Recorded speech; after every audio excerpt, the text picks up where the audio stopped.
Eeshwarappa homeo clinic సమర్పించు ధూమ్ ధామ్ ముచ్చట. ఇయాల్టి మన ధూమ్ ధామ్ ముచ్చట్లా మస్తుగానో ముచ్చట్లు పట్టుకొని వచ్చిన ఆలోచన చేయకుండా చెప్పుకుందామా మరి పారే. కేసీఆర్ ఈ 3 అక్షరాలు ఒక పేరు కాదు. తెలంగాణ గుండె సప్పుడు. ఢిల్లీ మెడలు వంచి రాష్ట్రాన్నే పట్టుకొచ్చి 60 ఏళ్ల కలను నిజం చేసిండు. తెలంగాణ తొలి ముఖ్యమంత్రిగా చేసి దేశం మొత్తం మన రాష్ట్రంతో వల్ల నడిచేటట్టు చేసిండు. అసొంటి కేసీఆర్ సార్ మీద కచ్చబెట్టుకున్నది మన సర్కారు. నోటీసులు విచారణల పేరుతోని కుతంత్రం పెట్టుకున్నది. కొన్నొద్దుల సంది నడుస్తున్న సిట్టుకథ చూసి ప్రతి తెలంగాణ బిడ్డ నోటి నుంచి వస్తున్న మాటలు ఇవి.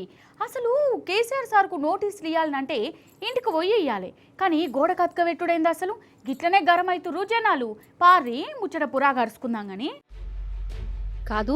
రాత్రి 9:30 దాటిన తర్వాత ఈ పోలీసులకు నందినగర్లో ఉన్న ఇంటి గోడకు నోటీసులు అతకబెట్టి పోయారు.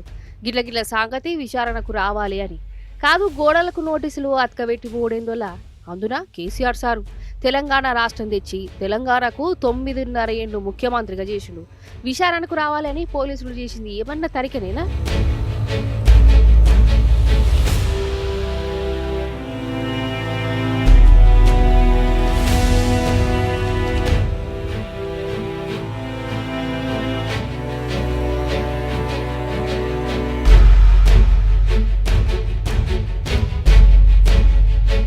సిట్ ఆఫీసర్లు ఇట్లా నోటీసులు ఇస్తేనే కేసీఆర్ సారు సరే విచారణకు అత్తగాని ఇంకోసారి నోటీసులు గీటీసులు ఇచ్చేటప్పుడు ఎర్రవల్లికే వంపుర్రి, నేను ఆన్నే ఉంటున్నా, విచారణ కూడా ఆన్నే చేస్తా మంచిగుంటది అని, అదే నా నియోజకవర్గం అని చెప్పిండు. మరి నేను ఆన్నే ఉంటున్నా, ఆన్నే కల్తా అని అన్నప్పుడు పోలీసులు మళ్ళోసారి నోటీసులు ఇచ్చినప్పుడు ఆడికే పోయి ఇయ్యాలి కదా.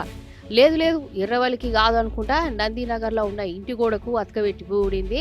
అసలు పోలీసులు పోయే తొవ్వ కరెస్టేనా? వాళ్ళు రాజ్యాంగం ప్రకారమే నడుచుకుంటురా, లేకుంటే రేవంత్ అని చెప్పినట్టు వింటురా? లేకుంటే ఏంది మరి? కేసీఆర్ సార్ ఇల్లు నందినగర్లో ఉన్నదా, అందుకే ఆడిచ్చినామని అంటారు.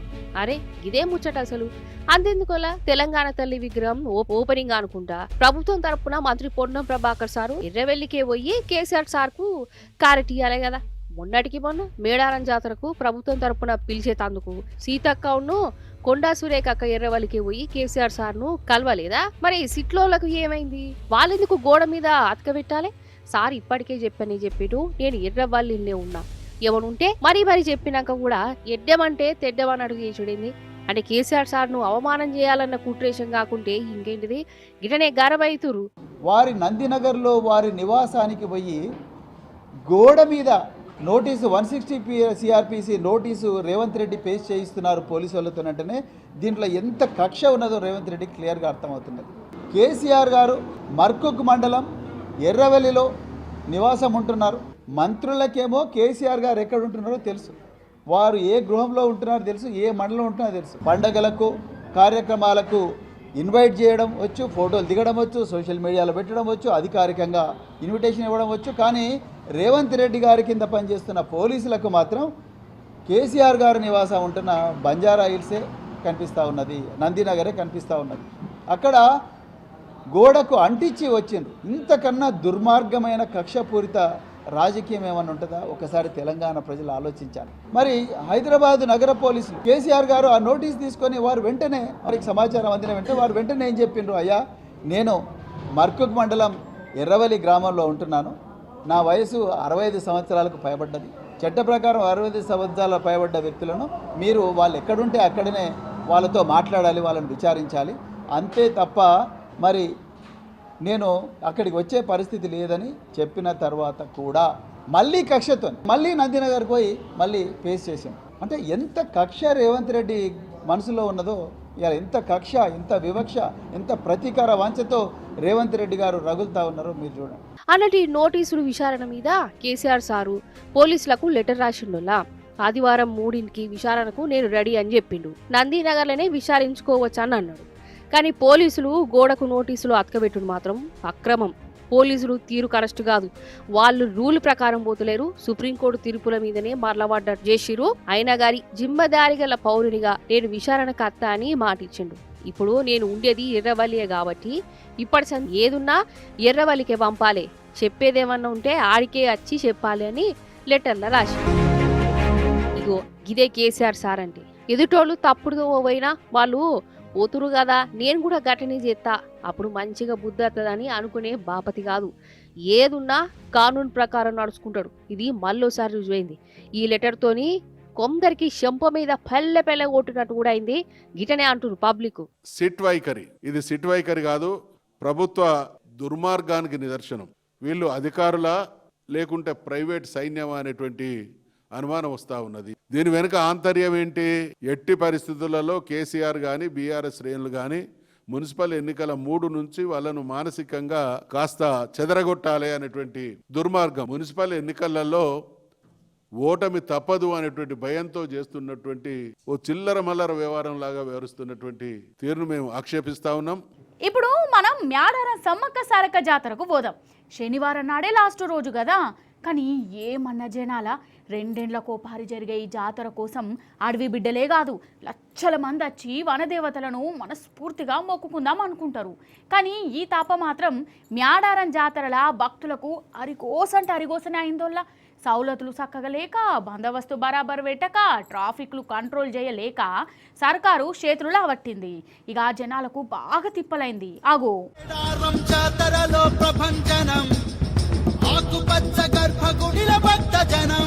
అమ్మలగన్న అమ్మలు, వనదేవతలు, సమ్మక్క సారాలమ్మలు, వీళ్లను దర్శనం చేసుకుని నిలువెత్తు బంగారం సమర్పించుకొని మొక్కులు చెల్లించుకుందామని ఇక్కడెక్కడికెళ్ళో జనాలు మ్యాడారంతో వట్టిర్రు. కానీ వాళ్ళకు నిజంగా నరకం అంటే ఎట్లున్నదో కనబడ్డదోలా. మ్యాడారంలోనే కాదు, తొవ్వ పొడుగుత జనాలది తండ్లాటనే. కిలోమీటర్ల పొడుగుత ట్రాఫిక్ జాములు అయినాయి. గంటలు రోడ్ల మీదనే ఉండవలసి వచ్చింది. ఇక మ్యాడారంలా కమస్కం సౌలతులు కూడా చక్కగా పెట్టలే. అమ్మవార్లను దర్శనం కోసం పోతే పోలీసుల లాఠీల దెబ్బలు తినవలసి వచ్చింది. తొక్కిసలాటలు నడిచినాయి. అగో మ్యాడారం భక్తులు చూడుర్రి మన సర్కారుకు ఎట్లా దీవెనలు ఇస్తాండ్రో. పబ్లిక్ ట్రాన్స్పోర్ట్ కి ప్రైవేట్ వెహికల్స్ కి ఒకటే రోడ్డు, వచ్చుడు పోవడం అన్ని అట్లనే ఉన్నాయి. గలీజ్ ఉన్నది అసలు. ఇది వెహికల్స్ పోనీకి రానికి ఒక్కటే వే. చాలా లేట్ అవుతుంది. దగ్గర 6 to 7 hours పడుతుంది. గలీజ్ ఉంది వ్యవస్థ. 14 గంటలు పట్టింది. మా గవర్నమెంట్ అన్ని చేసినా అంటే ఎవరు ఎక్కడ ఏం పని 4 వీలర్స్కే వెహికల్స్కే ఛాన్స్ ఇస్తారు, బస్సులకు మాత్రం ఛాన్స్ లేదు. రాత్రి తెల్లని దాకా అవతలు పోను తిప్పలే, అన్నం తిందామన్నా తిప్పలే. ఇప్పుడు పెయ్యి తిప్పుతా నిర్దలేవా గోస ఇంత గోస ఎప్పుడు వాళ్ళే. 14 hours పట్టింది సార్ మాకైతే. అసలు చాలా ఇబ్బంది. నైట్ మొత్తం పడుకోలేదు. అసలు బస్సులు కొంచెం ముందరికి కదులుతుంది, ఆడనే ఆగిపోతుంది. చాలా కష్టంగా ఉంది. ఇట్లా అయితే మేము అసలు ఎక్స్పెక్ట్ చేయలేదు అసలు ఇట్లా ఉన్నదని. కానీ అసలు కొంచెం నచ్చలే మాకైతే.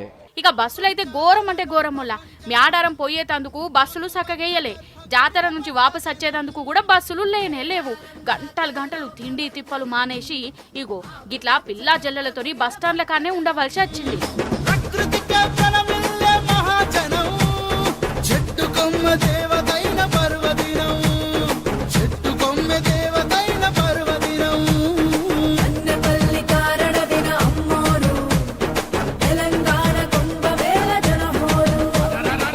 హుషారుతరం కూడా చూయించుర్రోళ్ళ. అంబులెన్స్ లా ప్యాసింజర్లను ఎక్కించుకొని పేషెంట్లు ఉన్నారన్నట్టు బిల్డప్లు ఇచ్చుకుంటా పోయిర్రు.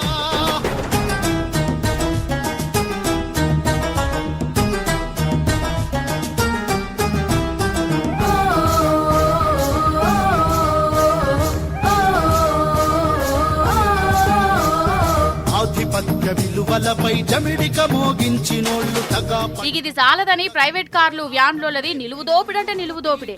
ఆర్టీసీ ఏమన్నా తక్కువనా? అసలే బస్సులే వెయ్యలేదురా నాయన అంటే వచ్చిన బస్సులలో డబుల్ ఛార్జీలు వసూలు చేసుకుంటా పోయిర్రట. ఇక చెప్పు కథ. ఎన్నో ఏండ్ల సంధి మ్యాడారం జాతరకు వస్తున్నాం గాని గింత అద్మానంగా ఎప్పుడు చూడలే. గింతగానం ఎన్నడూ తండ్లాడలే అని జనాలు శాపాలు పెడుతురు. పేరుకు మాత్రం ఇన్ని కోట్లు మంజూరు చేసినాం, మస్తు పనులు చేసినాం, మస్తు పైసలు పెట్టినాం అన్నారు గాని గన్నిగనం కోట్లు గన్ని పనులు చేస్తే మరేవి జనం ఎందుకు గింత గోసపడతారు? జాతర మంచిగా జరిపేటట్టు చూసుట్లా సర్కార్ ఎందుకు ఫెయిల్ అయింది? ఎందుకు చేతులు లావట్టింది? గిట్లనే నిలదీస్తాండ్లు. అంబులెన్స్ లా పేషెంట్ లేరు, హారన్ వేసుకొని వస్తాడు. ఓకే, అందులో ఉన్న పేషెంట్ కదా? పేషెంట్ కాదు, వాళ్ళు హారన్ వేసుకొని వస్తాను. అంబులెన్స్ వేసుకొని వస్తాను. ఎవరు లేరు. అదే కిరాయి కొడతానా ఏం కొడతా తెలియదు. మా డాక్టర్ ఉన్నాడు అని తెచ్చినాం. మా డాక్టర్ తీసుకొచ్చిండు. మీ డాక్టర్ ఉన్నాడు. ఎల్లున్నాడు? ఇల్లు ఉన్నాడు. అదేం పా ఎలా ఉన్నాడు పా. మీ డాక్టర్ మీకు అంబులెన్స్ పంపించండి, మీకు రమ్మని చెప్పి అంబులెన్స్ పంపించండా? వామ్మో ఓర్ నాయను, ఏంది అసలు? మన హైదరాబాద్ పట్నం నడి సెంటర్లా మళ్ళా ఈ తుపాకుల మూతం మోగింది కాదుల్లా. దొంగలు తుపాకులతోని కాల్చి పైసలు ఎత్తుకపోయిర్రు. ఇక అటెండ్ కావాలా హుషారుతనం చూడాలి. పోలీసులకే కరెంట్ షాట్ కొట్టినంత పనైంది. ఆగో అసలు మన హైదరాబాద్కి ఏమైతుందలా ఓ భయం లేదు ఏం లేదు. తుపాకులు కత్తులు కటాలతోని మంది మీద ఇరుసుకోబడుతురు. అంతెందుకు పొద్దు పొద్దుగాలనుల్లా మన కోటిలో ఉన్న స్టేట్ బ్యాంకు కాడ కొందరు పిస్తాలతోని ఒక ఆయనను కాల్చిరు. ఆయన కాడికి వెళ్ళి 6 లక్షల రూపాయలను ఎత్తుకుపోయారు. వాళ్ళ చేతులకు జట్టలు గుట్ట. ఇట్లా ఎత్తుకుపోవుడు ఒక ఎత్తు అయితే వాళ్ళు తప్పించుకొని తిరుగుడు ఇంకో ఎత్తుల్లా. ఇట్లా కొట్టేసిన పైసలతోని బండి మీద కాచి కూడా రైల్ స్టేషన్కు పోయారు. అది కూడా సీసీ కెమెరాల కనబడేటట్టు. కానీ స్టేషన్ లోపలికి పోకుండా ఆడనే ఉన్న డీ మార్టులకు పోయి ఆడ బట్టలు మార్చుకొని మళ్ళా బయటికి వచ్చి ఆటోలో పోయారు. అంటే చూడు వాళ్ళ అతిక తెలివే. అంటే పోలీసులు సీసీ కెమెరాలు చూసి కాచిగూడాల బండెక్కి పారిపోయారని అనుకోవాలని ఇసంటి హుషారుతనం చూపించారు అన్నట్టు.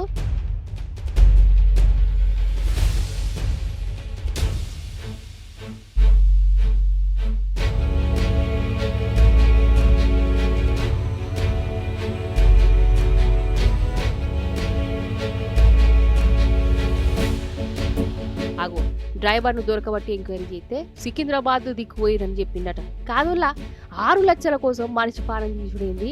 అసలు ఈ తుపాకుల రాజ్యం ఏంది? ఇయ్యర కాల్చుడేంది? ఇప్పుడనే కాదు కొన్ని వదుల సంది గిదే కథ మన హైదరాబాద్లా. అంటే మన పోలీసుల మీద ఈ దొంగలకు ఈ గుండాగాలకు గంతగనం నమ్మకమా? కత్తులు పట్టుకొని తిరిగినా తుపాకులతోని కాల్చుకున్నా దొరకబట్టే అంత సీను పట్నం పోలీసులకు లేదనే వాళ్ళ ఉద్దేశమా? ఏందో ఏమో పో.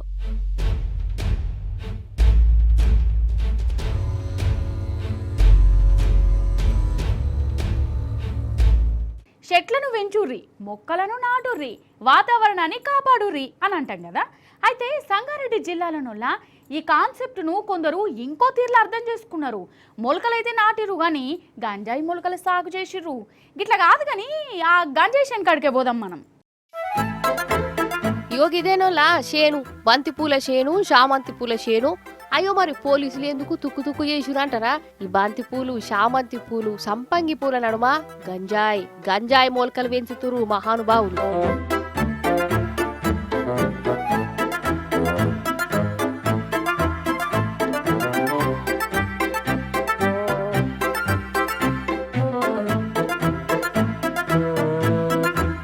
అయితే సంగారెడ్డి జిల్లాల నారాయణ ఖేడ్ దగ్గరున్న పంచగమూర్లనున్న విశ్వరాలయం ఉన్నది, వీరలేశ్వర ఆలయం ఉన్నది. ఇక ఆ గుడి భూమిలల్లనే ఇగో గిట్ల 3 బంతి పూలు 6 గంజాయి మొలకలు అన్నట్టు గిట్ల దాందా చేస్తురు. ఇంట్లో ఒక స్వామి గుడి ఉండడట.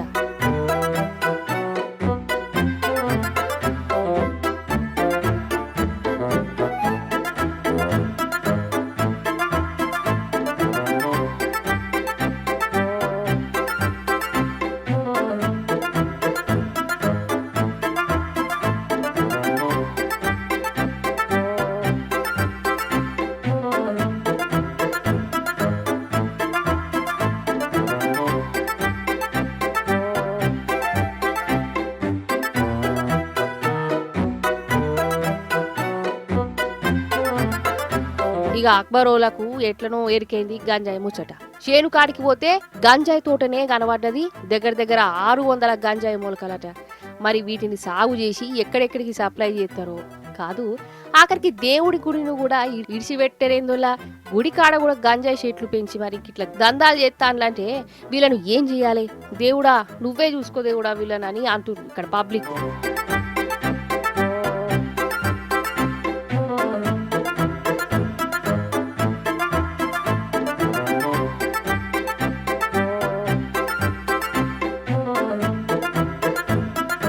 పెండ్లంటేనే పెద్ద రామాయణం. పెండ్లి సెట్ అవ్వడు, ముహూర్తాలు కలుసుడు, కట్నాలు గిట్నాలు మాట్లాడుకునుడు ఇదంతా ఒక ఎత్తు అయితే, ఇక సుట్టపోలను పిలుచుడు, అచ్చినోళ్ళకి అండి పెట్టుడు ఇంకో ఎత్తు. పెండ్లికి పిలిచేటందుకు శుభరాకలు ఎట్లా కొట్టియాలి, ఏ డిజైన్లో చేయించాలి, ఎట్లా కొట్టిస్తే మంచుకుంటుంది, ఇగో గిట్లా ఆలోచించి దిమాకులు ఖరాబ్ చేసుకుంటారు. అసలు నన్ను అడిగితే సీదా శుభరాకలకు కూడా పట్టే పైసలతోని ఓ 100 మందికి కడుపు నిండా తిండి పెట్టచ్చు కదా. అయితే ఇప్పుడు ఈ శుభరాకల ముచ్చట ఎందుకు తీసినా అంటారా? ఎందుకో చెప్తా పారి. అయితే ఖమ్మం జిల్లా కందూరులో ఉండే శిరీషకు 4వ తారీఖు నాడు లగమొల్ల శుభరాకలు వంచుతురు. అగో టపోలకు వంచుతురు చూడు. అయ్యో మందు గోళీలు ఇస్తాను ఏందంటారా? అసలు అవి ఏం గోళీలబ్బా, ఏది దగ్గర పెట్టురి. ఆగో గోళీల ప్యాకెట్ మీద సిరీషా అని ఉన్నది కదా, అంటే ఈ పేరు మీదనే కొత్తగా మందు గోళీలు తయారు చేసిరా అని కారడ్డం వాడారు. ఇది గోళీల ప్యాకెట్ కాదు, పెండ్లి పత్రికనే. అరే అవ్వంటే అగో మంచిగా చూడురి, శిరీషా వెడ్స్ నవీను ఫిబ్రవరి 4కు లగ్గం, అందరూ రావాలే. ఇగో ఇవన్నీ రాసిరు ఇంగ్లీషులో. ఎందుకు ఇట్లా తయారు చేసిరంటే, అయితే ఈ పెండ్లి పిల్ల B.Pharmacy చేసింది, అంటే మందు గోళీలకు సంబంధించిన చదువు. ఇక పెండ్లి పిల్లగాడు కూడా మెడికల్లోనే పనిచేస్తాడు. ఇంకేమున్నది, ఇక కొలువులు చదువులకు తగ్గట్టే శుభరాకలు కూడా కొట్టిద్దామని ఇట్లా మందు గోళీలు లెక్క కారెట్లు కొట్టించిరోళ్ళ.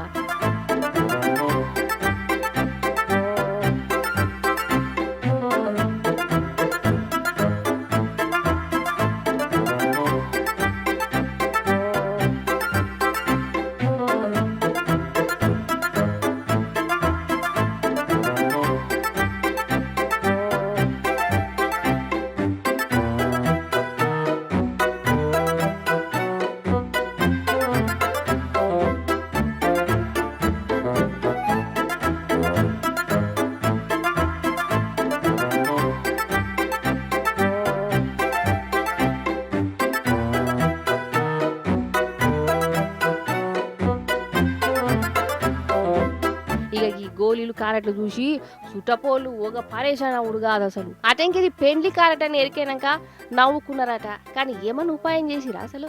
నిజంగా వెరైటీ పెండ్లి కారెట్ ఏది కదా. నాకు మ్యారేజ్ సెట్ అయింది. సెట్ అయినప్పుడు నేను కార్డ్స్ ప్రింట్ చేయించుకోవాలనుకున్నాను. నాన్నగారు వాళ్ళు వేరే కార్డ్స్ ప్రింట్ చేశారు.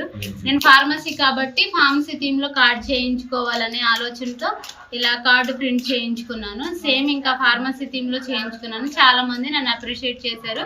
నేను కూడా చాలా హ్యాపీగా ఫీల్ అయ్యాను. నా డ్రీమ్ కూడా ఫుల్ఫిల్ అయింది. అదంతా బై గాడ్ గ్రేస్. నిన్న మొన్నటి దాకా బంగారం రేటు పిరమైంది రోజు రోజుకు బక్క పెరుగుతూనే ఉన్నది అని చాలా మంది డక్కుడక్కుమంటారు కదా. సరే, ఎంతకైతే గంత కాయ, ఇక ఆగిన కొద్దీ ఇంకా పెరుక్కుంటూనే పోతుందని కొనేటోళ్ళు కొన్నారు కూడా.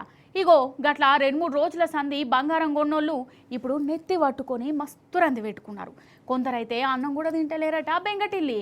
ఎందుకో మీకు కూడా ఈ పాటికే ఎరకయ్యి ఉండాలి. ఎరకేనా చూడు రేందో.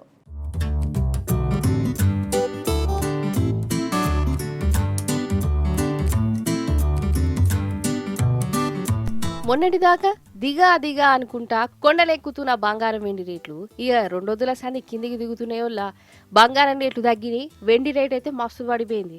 వెండి అయితే ఒక్కరోజే 85,000కి దిగి వచ్చింది. 85,000 అంటే నిన్న కొన్నోళ్ళు 85,000 లాసు. ఇవాళ కొన్నోళ్ళకు గవ్వే 85,000 మిగిలినట్టే.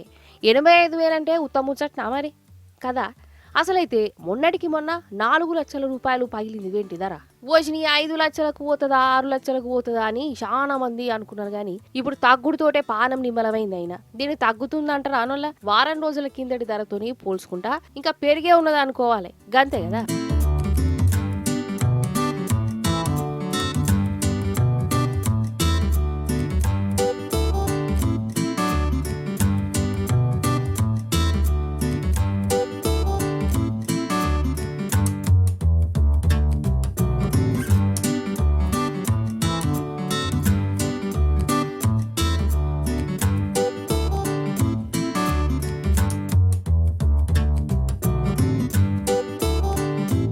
బంగారం ఏమో తులం మీద 8,600 తగ్గింది. అంటే ముచ్చట చెప్పే వాళ్ళకు 1,60,500 రూపాయలు ఉన్నది అన్నట్టు రేటు. మరి రాను గిట్టనే తగ్గుకుంటూ పోతుందా లేకుంటే ఒక్కరోజు మురిపమేనా తెలియవలసి ఉన్నది. మరి ఉన్నట్టుండి ఎందుకు గిట్ల తగ్గుతుందంటే మన బడ్జెట్ ఉన్నది కదా, ఈ బడ్జెట్ల పన్నులు గిన్నుల మీద ఏం చేస్తారో అని బంగారం మార్కెట్ జరంత ఇటమటం అయిందట. ఇక బడ్జెట్ ఓడిచినాక మళ్ళా కథ ఎట్లుంటుందో.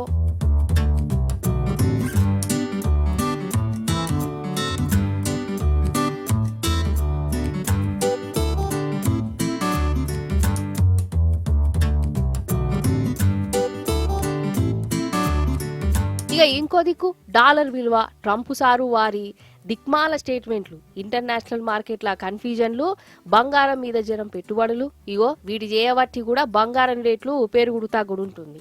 అదన్నట్టు ముచ్చట. మరి బంగారు కొనేటోళ్ళు ఇప్పుడు కొంటారా ఇంకా కొన్నొద్దులు ఆగుతారా? గది నేను చెప్పలేను, మీరే ఆలోచించుకోవాలి.